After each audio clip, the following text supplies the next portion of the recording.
Hello guys. सीधा बात करते हैं बैंक निफ्टी के एनालिसिस के बारे में कि बैंक निफ्टी कल क्या कर सकता है और मैंने कल जो आपको लेवल बताए थे उन पर काम कैसे हुआ। ओके, तो खोलते हैं बैंक निफ्टी का चार्ट जो खुला हुआ है आपके सामने। ओके, मार्केट सबसे पहले कहाँ पे खुला आज? यहाँ पे खुला, ये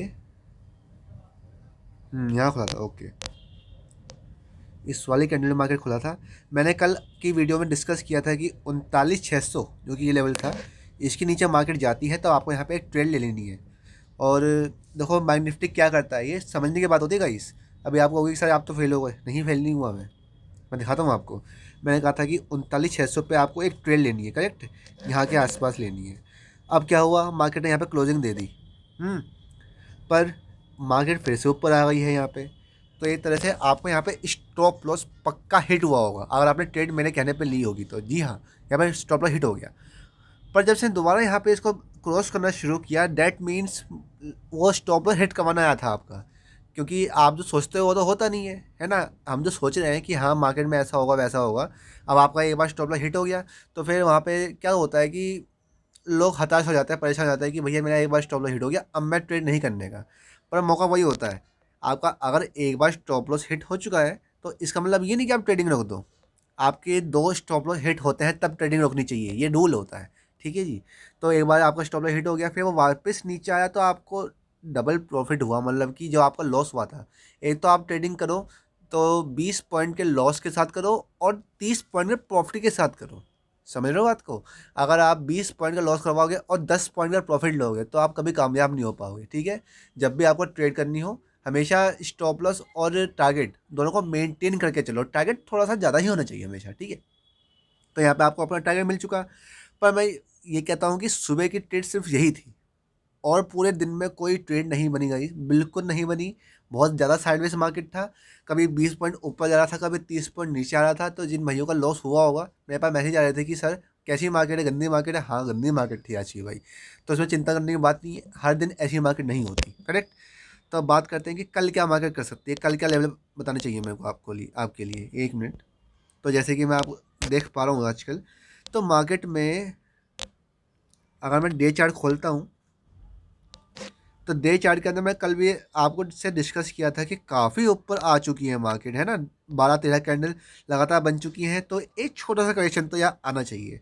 तो देखो जी, ऊपर ये डोजी कैंडल बन गई, अब ये एक थोड़ी सी वो बन गई है, क्या, एक रेड कैंडल। तो मेरे को लगता है कि कल सुबह सुबह सुबह एक गिरावट आएगी। कभी कितने पॉइंट की, 100-200 पॉइंट की तो आनी चाहिए। तो वो आपको कैप्चर करनी चाहिए। तो अब हम चलते लेके चलते हैं आपको 15 मिनट के चार्ट पे है। ठीक है, एक मिनट।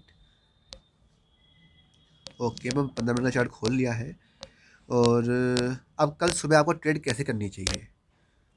सुबह के टाइम पे 15-20 मिनट मार्केट नेगेटिव रह सकती है तो उसमें आपको ट्रेड करनी होगी। अगर आप ध्यान से देखोगे तो अभी ये अपने उस रेंज में आ चुका है जहाँ पे पहले इसका कल का क्लोजिंग प्राइस था, यहाँ पे। ठीक है, यहाँ पे आ चुका है। तो मान सकता हूँ मैं कि मार्केट इसकी लास्ट स्विंग को चेक करने आएगा। लास्ट स्विंग कौन कौन सी है वाला, अभी ये 38,465 पे है। तो एक तो गाइस 38,200 के आसपास है लास्ट स्विंग। ठीक है, एक इसकी लास्ट स्विंग कहाँ पे है, एक यहाँ पे है 38,000 पे, जो कि साइकोलॉजी लेवल भी है। तो पूरे पूरे चांसेस है कि 38,000 तक मार्केट आ सकती है सुबह के टाइम।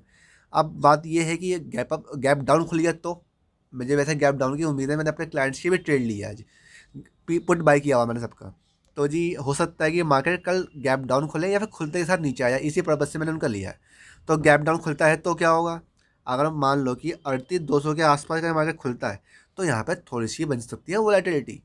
उस टाइम पे मैं आपको रिकमेंड नहीं करता कि ट्रेड करो, जैसे आज मार्केट थी फिर वैसी भी हो सकती है।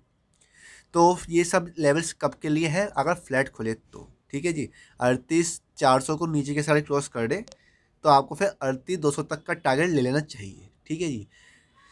और फ्लैट खुलने और गैप डाउन खुलने के बाद भी अगर थोड़ा सा नीचे दिखता है आपको प्राइस एक्शन, हमेशा प्राइस एक्शन पर ध्यान देना चाहिए। 1 मिनट के चार्ट पे खुलते के साथ ही अगर ऐसे ऐसे फॉर्मेशन हो रही है ना तो आपको 50-60 पॉइंट के लिए आराम से खिलना चाहिए मामला। ठीक है, अब बात करते हैं पॉजिटिव साइड की। बाई चांस खुदा ना करे अगर बाई चला गया पॉजिटिव साइड तो ये मैं इसलिए कह रहा हूँ क्योंकि मैंने ट्रेड ले रखी है पुट की साइड के लिए ठीक है जी। तो बाई चांस अगर वही पॉजिटिव खुल गया तो कोई चांस है नहीं, पर फिर भी बताना पड़ेगा। तो इसकी लास्ट स्विंग सपोर्ट क्या है इसका, 38,600, जो कि आज का ये सपोर्ट था, कल का वो रेजिस्टेंस बन सकता है। तो 38,600 पे एक अच्छा रेजिस्टेंस मेरे को दिख रहा है। तो इसके ऊपर ही मार्केट थोड़ी सी पॉजिटिव होगी, कहाँ तक के लिए, 38,800 तक के लिए। फिर 38,800 को ब्रेक करेगा तो फिर ऊपर के न्यू लेवल देखेंगे। पर जैसे कि मैंने बताया कि डे चार्ट पे अगर मैं देखूं तो नीचे की साइड अभी थोड़ा सा करेक्शन और बाकी है, कम से कम 1000 पॉइंट का करेक्शन आना चाहिए। ये नहीं कह रहा मैं कल आएगा, मतलब कि कल का दिन मिला के या फिर 2-3 दिन और लेके कम से कम 1000 पॉइंट का करेक्शन आना चाहिए, फिर दोबारा से फिर इसको ऊपर जाना चाहिए यूँ करके, ठीक है। तो थोड़ा करेक्शन बाकी है, इसलिए मैं कह रहा हूँ कल आप डाउन साइड का व्यू बनाओ कि कल मार्केट डाउन रह सकती है, ठीक है जी। क्योंकि आज बैंक निफ्टी ही डाउन था खाली, बाकी सब पॉजिटिव थे। अगर मैं उसको बैक करता हूँ यहाँ से, ये देखो, खाली बैंक निफ्टी ही 257 पॉइंट डाउन था। निफ्टी फ्यूचर्स SGX सब प्लस में। तो इसका मतलब ये है कि कुछ तो मतलब नेगेटिविटी आने वाली है। हो सकता है कि पॉजिटिव, ये सब चीज़ें पॉजिटिव है तो उसको पॉजिटिव ले जाए, पर वो सुबह ही पता लग पाएगा। मैं तो भगवान तो हूँ नहीं, पर हाँ जो चार्ट कह रहा है मैंने आपको बता दिया है। तो ये लेवल्स थे कल सुबह के लिए। जो भी आपको क्वेरी हो आप मेरे को व्हाट्सएप कर सकते हैं। अपना कीमती समय देने के लिए पूरे दिल से धन्यवाद।